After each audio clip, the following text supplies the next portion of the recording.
Hello दोस्तों। आप सभी का एक बार फिर से स्वागत है आपके अपने YouTube चैनल एसएससी बस्ता में। वीडियो स्टार्ट होने से पहले मैं बस आपसे ये बोलना चाहूंगा कि भले ही आप ये वीडियो 2x पर देखें लेकिन देखिएगा जरूर पूरी की पूरी। और ये मेरी गारंटी है कि आपको डेफिनेटली कुछ ना कुछ इस वीडियो से सीखने को मिलेगा। लास्ट वीडियो के बाद मुझे काफी बच्चों ने पूछा कि भैया हम हिंदी मीडियम से पढ़े हैं, समझ में नहीं आ रहा है कि इंग्लिश में कैसे अपना स्कोर बूस्ट करें, किस तरह से हम भी आपकी तरह 135 में से 135 स्कोर कर सकते हैं। स्टूडेंट्स के पास टीचर के कोर्सेज भी हैं, उनके पास बुक्स भी हैं, प्रैक्टिस के लिए भी उनके पास बुक्स हैं, लेकिन उनको समझ में नहीं आ रहा है, वो कंफ्यूज हो जा रहे हैं। उनको पता नहीं चल रहा है कि पढ़ना है तो पढ़ना कैसे है, रिवीजन कैसे करनी है, टारगेट क्या रखें, किस तरीके से हम इन बचे हुए जो जितने दिन हैं प्री के लिए उसमें इंग्लिश में अपना स्कोर बढ़ा सकें। तो इसीलिए आज का मेरा मोटिव यही रहेगा, मैं आपको बताऊंगा कि इंग्लिश के सब्जेक्ट के साथ ओनली एंड ओनली इंग्लिश के साथ कैसे डील करना है। पहले बात कर लेते हैं आज हम क्या क्या सीखने वाले हैं इस वीडियो में। सबसे पहले तो मैं आपको बताऊंगा कि बेस्ट ग्रामर कोर्सेज कौन से अवेलेबल है ऑनलाइन, चाहे तो आप पेड कोर्सेज की बात करें या तो आप फ्री कोर्सेज की बात करें, दोनों ही कोर्सेज के बारे में मैं आपको बताऊंगा। सेकंड, आज की वीडियो का सबसे इंपॉर्टेंट पार्ट रहने वाला है, मैं आप लोगों को बताऊंगा कि आप अपनी वोकैबुलरी कैसे बूस्ट कर सकते हैं। वोकैबुलरी ऐसा होता है ना कि हमें 1600 साइनोनिम्स भी याद करने हैं, 800 वन वर्ड्स भी याद करने हैं, एंटोनिम्स भी याद करने हैं। तो किस तरीके से हम इतने सारे वर्ड्स एग्जाम्स तक याद रख पाए, तो उसका एक ही तरीका होता है कि आप निमोनिक्स बना के उनको याद करो। तो वीडियो में मैं आपको निमोनिक्स बना बना के वर्ड्स याद करना सिखाऊंगा कि किस तरीके से आप वर्ड को ब्रेक करके ट्रिक बना के याद कर सकते हो।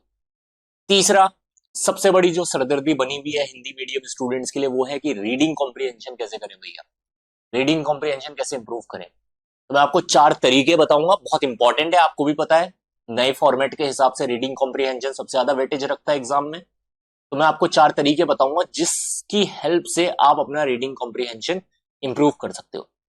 लास्ट में हम बात करेंगे कि आपके प्रैक्टिस सोर्सेज क्या होने चाहिए।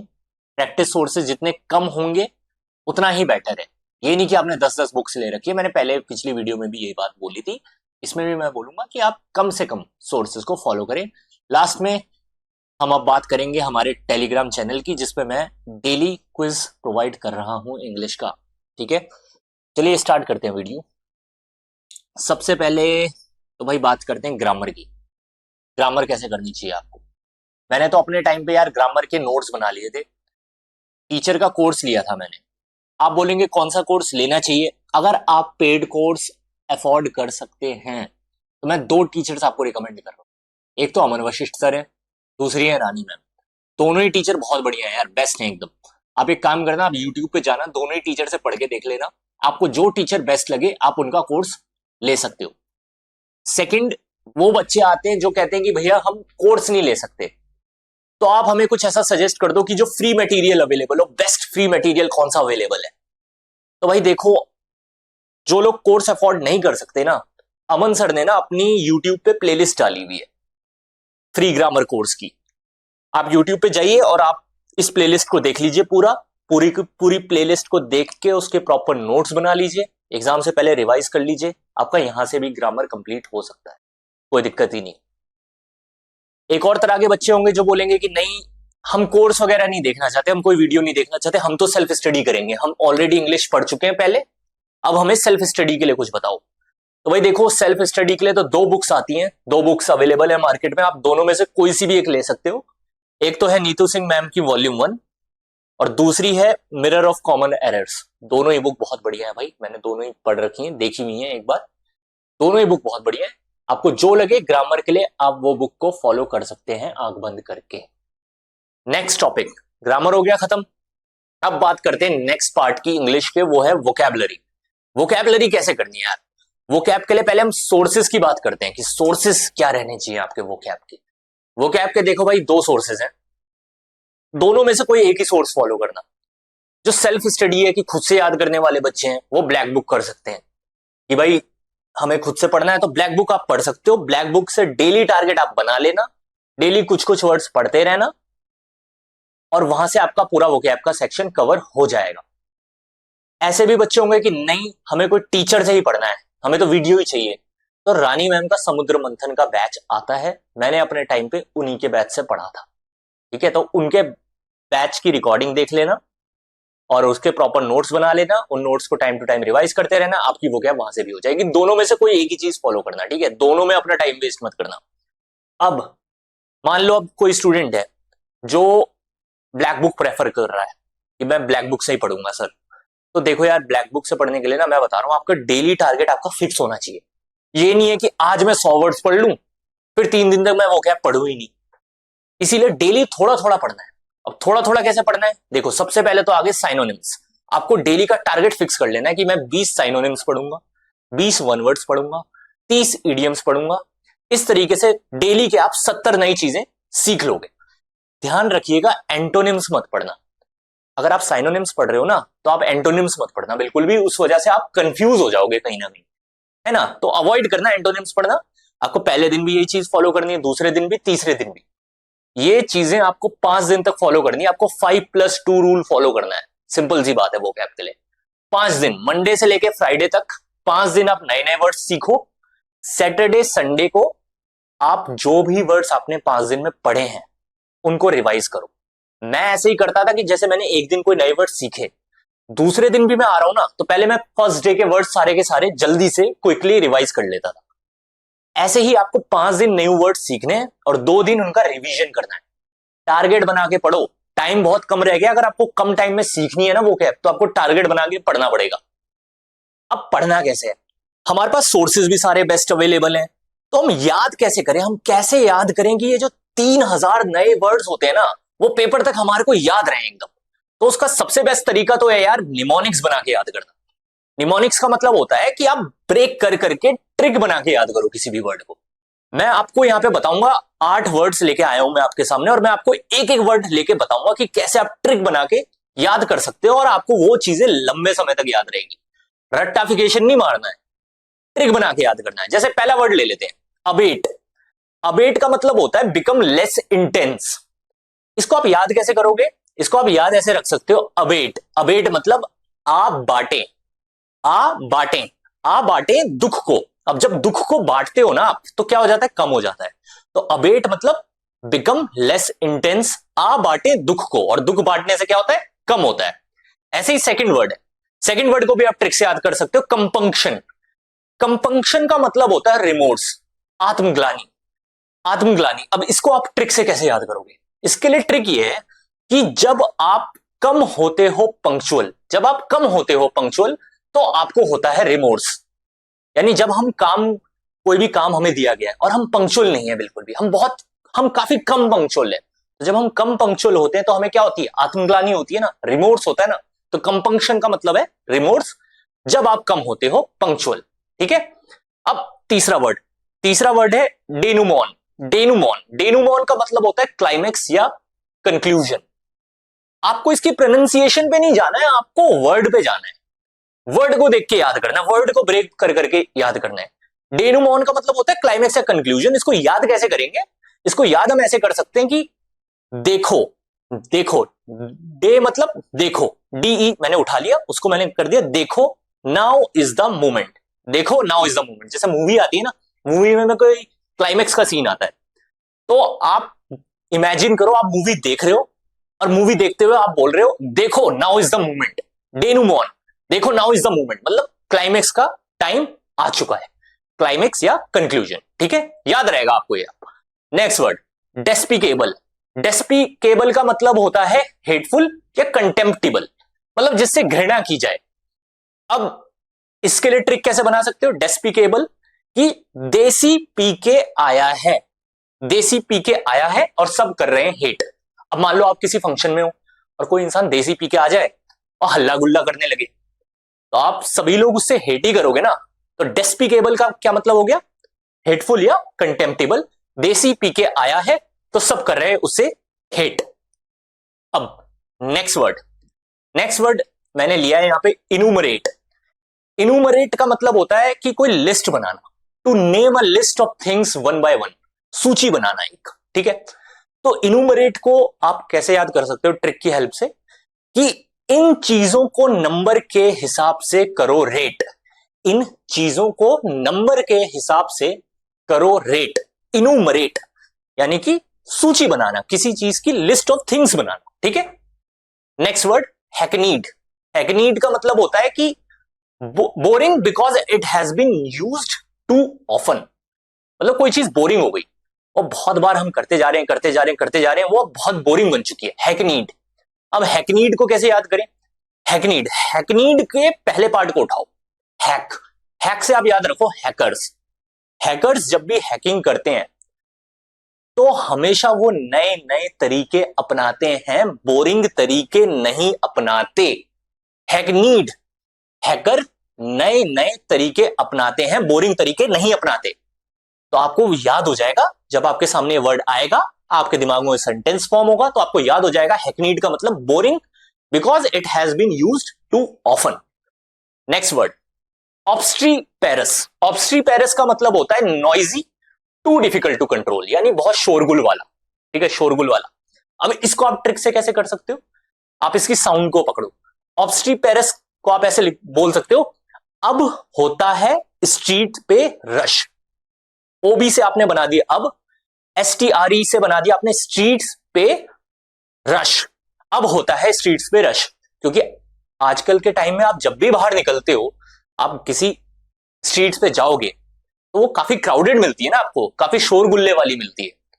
तो वैसे आप याद रख सकते हो, ऑब्स्ट्रीपेरस का मतलब होता है नॉइजी, डिफिकल्ट टू कंट्रोल, अब होता है स्ट्रीट्स पे रश, ठीक है।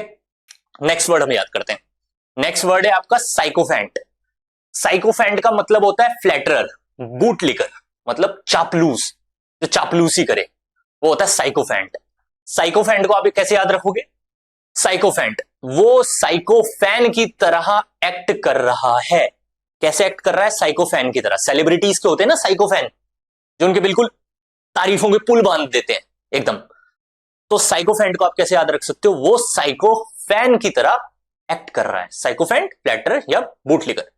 देखो, आपको यही चीज, ये जो निमोनिक्स वाली टेक्निक मैंने आपको अभी बताई है ना पिछले 2-4 मिनट में, आपको यही टेक्निक हर वर्ड में जितने वर्ड्स पे लग सकती है उतने वर्ड्स पे लगा के याद करना है चीजों को, क्योंकि आपके पास वर्ड्स ढेर सारे हैं और टाइम है आपके पास बहुत कम। आप ऐसा नहीं है कि पूरे दिन इंग्लिश ही याद करते रहो, पूरे दिन इंग्लिश का ही रट्टा लगाते रहो वर्ड्स का, नए नए वर्ड्स का। ऐसा नहीं हो सकता, आपको ट्रिक बना के याद करना पड़ेगा। ट्रिक बना के चीजें याद करोगे तो काफी महीनों तक आपके दिमाग में बैठ जाएंगी, ठीक है। अब वोकैब का नेक्स्ट पार्ट हम डिस्कस कर लेते हैं। नेक्स्ट अब 2 पार्ट्स हैं हमारे सामने। वोकैब में 2 इंपॉर्टेंट पार्ट्स भी आते हैं जो जिनको ना लोग यूजुअली नजरअंदाज कर देते हैं। एक तो है फ्रेजल वर्ब्स और दूसरा है आपका फिक्स्ड प्रेपोजिशन। दोनों के लिए मैं आपको बेस्ट सोर्स बता रहा हूं, आप यूट्यूब पे जाइएगा, रानी मैम की वीडियो आती है।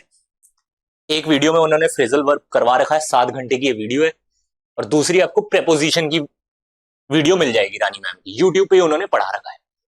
आप यहां से पढ़ लोगे, आपको कोई और सोर्स फॉलो करने की जरूरत नहीं है, ठीक है। बेस्ट पढ़ा है वह उन्होंने, ठीक है। अब नेक्स्ट पार्ट पे बढ़ते हैं यार। नेक्स्ट पार्ट जो बहुत इंपॉर्टेंट है ना, वो है रीडिंग का पार्ट। अब आ गया रीडिंग। देखो यार, हिंदी मीडियम वालों के लिए ना सबसे बड़ी जो प्रॉब्लम होती है ना, वो है रीडिंग कॉम्प्रिहेंशन। और ये एक ऐसा पार्ट है जिसको आप इग्नोर करके सिलेक्शन ले ही नहीं सकते, क्योंकि आपको पता है कि इंग्लिश के मेंस के पेपर में सबसे ज्यादा वेटेज रहता है रीडिंग का। आपकी अगर रीडिंग अच्छी नहीं है तो आप सफर करोगे, आपके मार्क्स उतने नहीं आएंगे, आप अपनी ड्रीम जॉब से कहीं ना कहीं दूर हो जाओगे। मैं आपको ना इस वीडियो में 4 तरीके बताऊंगा, 4 तरीके बताऊंगा जिससे आप अपनी रीडिंग इंप्रूव कर सकते हो। जरूरी नहीं आप 4 के 4 फॉलो करो, आप इसमें से जो आपके पसंद के हैं वो तरीके फॉलो कर सकते हो अपनी रीडिंग इंप्रूव करने के लिए। सबसे पहले तरीके की बात करते हैं। सबसे पहला है भाई एनसीईआरटी बुक्स पढ़ना। एनसीईआरटी बुक्स पढ़ना, ठीक है। अब एनसीईआरटी बुक्स की बात करते हैं। एक हिंदी मीडियम स्टूडेंट में और एक इंग्लिश मीडियम स्टूडेंट में फर्क क्या रहता है? एनसीईआरटी बुक्स का ही फर्क होता है ना, कि एक इंग्लिश मीडियम वाले स्टूडेंट ने फर्स्ट क्लास से लेकर 12th क्लास तक एनसीईआरटी बुक्स ही बुक्स पढ़ी हैं और एक हिंदी मीडियम स्टूडेंट ने नहीं पढ़ी। तो अगर कोई हिंदी मीडियम से है, वो अपनी रीडिंग इंप्रूव करना चाहता है, तो वो एनसीईआरटी की बुक उठा सकता है। छोटी क्लासेस की बुक उठाओ, छोटी क्लासेस की दुकान पे जाओ, बोलो भैया मेरे को फर्स्ट क्लास की इंग्लिश की बुक दे दो। फर्स्ट क्लास की बुक से पढ़ना स्टार्ट करो, 12th क्लास तक की बुक्स पढ़ लो, सारी पढ़ लो, इंग्लिश की बुक्स ही पढ़ लो एटलीस्ट। आप किसी और सब्जेक्ट की पढ़ना चाहते हो, आप किसी और सब्जेक्ट की पढ़ लो, कोई दिक्कत नहीं है, पर आप एनसीईआरटी पढ़ो, ठीक है, बुक्स पढ़ो, कोर्सेज की जो बुक्स थी वो पढ़ो, उसको पढ़ने से आपकी रीडिंग काफी ज्यादा इंप्रूव हो जाएगी। अब पढ़ना कैसे है, हिंदी मीडियम वाले स्टूडेंट्स को पढ़ना कैसे, मैं थोड़ा सा इस पे भी बता देता हूं। देखो यार, सबसे बढ़िया तरीका, मैंने एक एग्जांपल आपके सामने रखा हुआ है कि जैसे यहां पे स्टार्ट हुआ, I started for school very let that morning, ठीक है।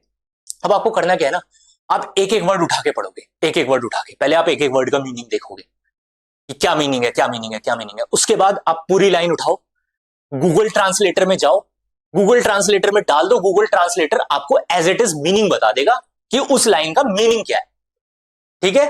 अब ऐसे करना है, आपको एक एक वर्ड पढ़ना है, एक एक वर्ड का मीनिंग देखना है, फिर अगर आपको लाइन समझने में दिक्कत आ रही है कि पूरी लाइन का मीनिंग क्या है, गूगल ट्रांसलेटर में पूरी लाइन डाली, गूगल ट्रांसलेटर आपको एज इट इज मीनिंग बता देगा। अब आपको एक पैराग्राफ तो ऐसे पढ़ना है, word by word, word by word, line by line, line by line. जब आपका एक पैराग्राफ पूरा हो जाए ना यार, उसके बाद आपको स्टार्टिंग में जाना है और स्टार्टिंग से लेके एंड तक बिल्कुल तेजी से पढ़नी है सारी चीजें, बिल्कुल फास्ट रीडिंग करनी है, क्योंकि पेपर में आप इतने आराम आराम से नहीं पढ़ोगे ना, एक्चुअल एग्जाम में तो आपको फास्ट रीडिंग करनी पड़ेगी ना, टाइम वहां पे लिमिटेड रहता है। तो आपने क्या करना है, पहले वर्ड बाय वर्ड पढ़ना है, पैराग्राफ खत्म हुआ, स्टार्टिंग में गए, फास्ट रीडिंग कर ली, बिल्कुल तेजी से एक बार पूरे पैराग्राफ से होके निकल गए। बिलीव मी, आप ऐसे पढ़ोगे, कुछ मंथ्स में आपको डेफिनेटली चेंज देखने को मिलेगा।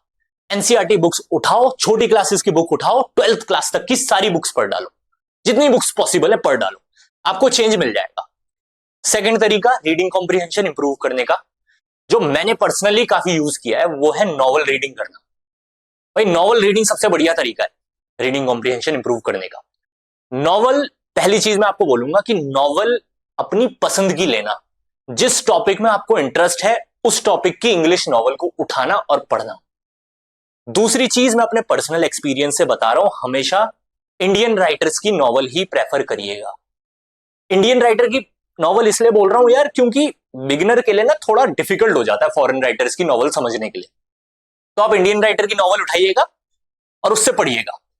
डेली का एक टारगेट फिक्स कर लो कि यार मेरे को 5 पेज पढ़ने, मेरे को 10 पेज पढ़ने, रात को सोने से पहले मेरे को 5 पेज पढ़ने ही पढ़ने। अगर आपके पसंद की नॉवल होगी ना तो आपको इंटरेस्ट आएगा और आप डेली 5-5, 10-10 पेज पढ़ते रहोगे, पता भी नहीं चलेगा कब आपकी रीडिंग बहुत ज्यादा इंप्रूव हो जाएगी। तीसरा पॉइंट यार, देखो यार, ये वाला पॉइंट भी काफी लोग पूछते हैं कि न्यूज़पेपर रीडिंग करनी चाहिए या नहीं करनी चाहिए। मेरा ये पर्सनली मानना है कि अगर आप हिंदी मीडियम से है सपोज, या आपकी इंग्लिश में कमांड उतनी अच्छी नहीं है और आप डायरेक्ट न्यूज़पेपर उठा के पढ़ने लग जाएंगे, तो आपके लिए डिफिकल्ट हो सकता है काफी ज्यादा। तो अभी पूरा पूरा न्यूज़पेपर पढ़ने ना बैठे, आप सिर्फ अपने पसंद का टॉपिक ढूंढे। जैसे मेरे पसंद का टॉपिक होता था स्पोर्ट्स, तो मैं सिर्फ स्टार्टिंग में सिर्फ स्पोर्ट्स का पेज पढ़ा करता था कि भाई मेरे पसंद का स्पोर्ट्स है तो मैं वो पेज उठाऊंगा, वो पेज खोलूंगा, वो 2 पेज मैं पूरे पढ़ डालता था, ठीक है। तो ऐसे ही आपके पसंद का कोई भी टॉपिक है, चाहे आपकी पसंद का मूवीज है, स्पोर्ट्स है, साइंस है, बिजनेस है, कुछ भी है, कोई भी आपके पसंद का टॉपिक है, न्यूज़पेपर खोलिए, उठाइए, वो टॉपिक पढ़ लीजिए सिर्फ, क्योंकि इंटरेस्ट की चीजें पढ़ोगे तो बेटर रहेगा आपके लिए, ठीक है। और धीरे धीरे इससे रीडिंग कॉम्प्रिहेंशन में डेफिनेटली आपको बूस्ट देखने को मिलेगा। नेक्स्ट और लास्ट वाला यार, ये देखो, ये वाला ना थोड़ा सा कंट्रोवर्शियल है। ये वाला है कि आप मूवीज और टीवी शोज भी देख सकते हो। ये मैं स्पेशली बताना चाहूंगा कि सिर्फ अपने फ्री टाइम में करना। फ्री टाइम में आपको कोई पसंद की मूवी है, आपको देखनी है कोई इंग्लिश मूवी, सबटाइटल्स के साथ आपको देखना स्टार्ट कर सकते हो। लेकिन अब ये नहीं कि आप पूरे के पूरे दिन टीवी शो देखे जा रहे हो कि नहीं भैया ने तो बोला था कि भाई टीवी शो देखने से इंग्लिश इंप्रूव होती है, मैं तो पूरे दिन टीवी शो देखूंगा, मेरी तो इंग्लिश इंप्रूव हो जाएगी। नहीं करना भाई, ऐसा बिल्कुल नहीं करना है आपको सिर्फ अपने फ्री टाइम में यूज करना है इसको, ठीक है। फ्री टाइम में ब्रेक ले रहे हो, सबटाइटल्स के साथ कोई भी इंग्लिश मूवी उठाई, कोई इंग्लिश टीवी शो उठाया, देख डाला, थोड़ा थोड़ा देख डाला, 20 मिनट 30 मिनट्स का देख लिया, ब्रेक भी हो गया और आपने कुछ नया चीज सीख भी ली। ये 4 चीजें आप यूज करोगे ना, ये 4 चीजें इंप्लीमेंट करके देखोगे, मेरी गारंटी है आपको 2 से 3 महीने में रिजल्ट्स दिखने लग जाएंगे, आपकी रीडिंग काफी ज्यादा इंप्रूव हो जाएगी। भले ही आप हिंदी मीडियम के स्टूडेंट से, आपको उसमें भी चेंज मिलेगा, अगर आप इंग्लिश मीडियम के स्टूडेंट थे ऑलरेडी, तब भी आपको चेंज देखने को मिलेगा, ये मेरी गारंटी है। नेक्स्ट पॉइंट पे डिस्कस करते हैं। भाई नेक्स्ट पॉइंट क्या है तो नेक्स्ट पॉइंट है यार, प्रैक्टिस कैसे करनी है। अब हमारे पास ना ढेर सारे सोर्सेज अवेलेबल है मार्केट में, और कंफ्यूज हो जाते हैं बच्चे की प्रैक्टिस के लिए कौन कौन से सोर्सेज ले सकते हैं। तो मैं ये बोलना चाहूंगा कि सोर्सेज हमेशा प्रैक्टिस के लिए लिमिटेड होने चाहिए आपके। जितने लिमिटेड सोर्सेज होंगे उतना ही बेटर है, उतनी ही एफिशिएंसी आएगी। सबसे पहला ऐप मैंने पिछली वीडियो में भी डिस्कस किया था, मैं अब भी जोर देके बोलूंगा, ये ऐप आपके फोन पे होना ही होना चाहिए, वो है इंग्लिश माध्यम। इंग्लिश माध्यम आपके फोन में होना ही होना चाहिए। मैं कोई प्रमोशन नहीं कर रहा हूं, इंग्लिश माध्यम में आपको फ्री कंटेंट भी मिलेगा और पेड कंटेंट भी मिलेगा। लेकिन मैंने अपनी तैयारी के दौरान ये ऐप यूज किया था और डेली बेसिस पे यूज किया था, इसीलिए मैं सजेस्ट करता हूं, काफी बढ़िया ऐप है। आप क्या करोगे, अगर किसी के पास फ्री उसने सब्सक्रिप्शन लेने का मूड नहीं है या वो अफोर्ड नहीं कर पा रहा है सब्सक्रिप्शन, ठीक है, तो आप इंग्लिश माध्यम का ऐप डाउनलोड करो। एक द हिंदू का आर्टिकल, द हिंदू न्यूज़पेपर का आर्टिकल उन्होंने हिंदी में समझाया होता है पूरा का पूरा, उठा के वो पढ़ो, फ्री वाला पढ़ो। नीचे जाओ, अटेम्प्ट क्विज का एक सेक्शन होता है, क्विज अटेम्प्ट कर डालो।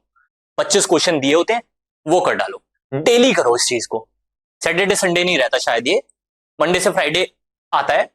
तो आप कोई भी एक आर्टिकल उठाओ, फ्री वाला उठाओ, पढ़ो उसको, नीचे अटेम्प्ट क्विज वाले सेक्शन में जाओ, क्विज अटेम्प्ट कर डालो। ठीक है, इंग्लिश माध्यम हो गया। सबसे पहला आपका प्रैक्टिस सोर्स इंग्लिश माध्यम आपके फोन में होना ही होना चाहिए।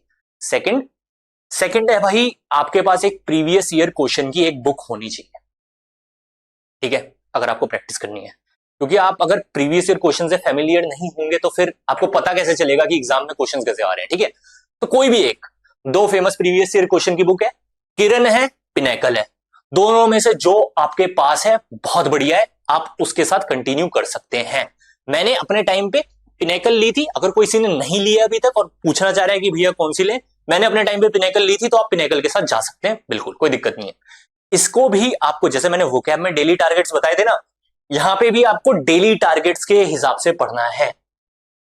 इतनी बड़ी बुक है, मोटी बुक है, कहीं आप देख के बोलो कि ये खत्म ही नहीं होगी हमसे, एग्जाम आ गया पढ़ी की पढ़ी रह गई बुक।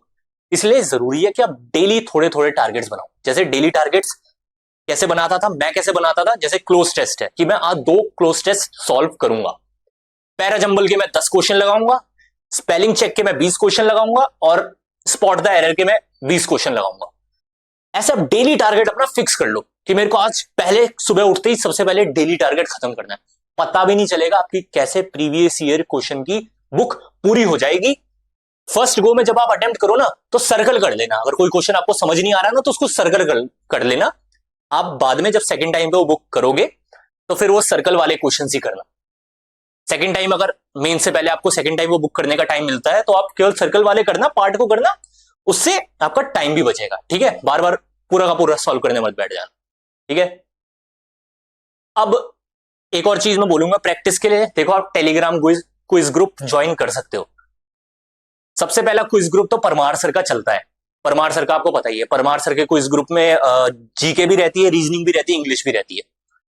तो मैं इस वीडियो में इंग्लिश की बात कर रहा हूं, तो मैं ये बोलूंगा कि आप उनका क्विज ग्रुप ज्वाइन कर सकते हो। अब 20 क्वेश्चन देते हैं वो, डेली इंग्लिश के डालते हैं, आप वो 20 क्वेश्चन इंग्लिश के डेली लगा सकते हो, वहां से आपकी प्रैक्टिस अच्छी खासी हो जाएगी। सेकंड, अगर कोई क्विज ग्रुप अगर मैं रेफर करूंगा तो मैं अपना ही करूंगा यार। हमारा एसएससी बस्ता नाम से ना टेलीग्राम चैनल बना हुआ है, वहां पे मैं ना खुद डेली के 20 क्वेश्चंस डाल रहा हूं। कभी मैं साइनोनिम एंटोनिम के डाल देता हूं क्वेश्चन, कभी मैं स्पेलिंग चेक के डाल देता हूं। ठीक है, तो आप हमारा चैनल भी ज्वाइन कर सकते हो, वहां से भी आपकी डेली प्रैक्टिस हो जाएगी इंग्लिश की।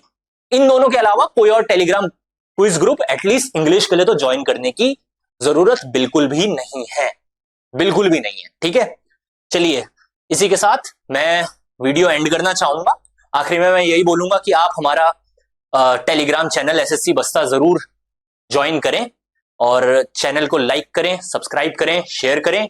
थैंक यू सो मच, मिलते हैं नेक्स्ट वीडियो में, बाय बाय।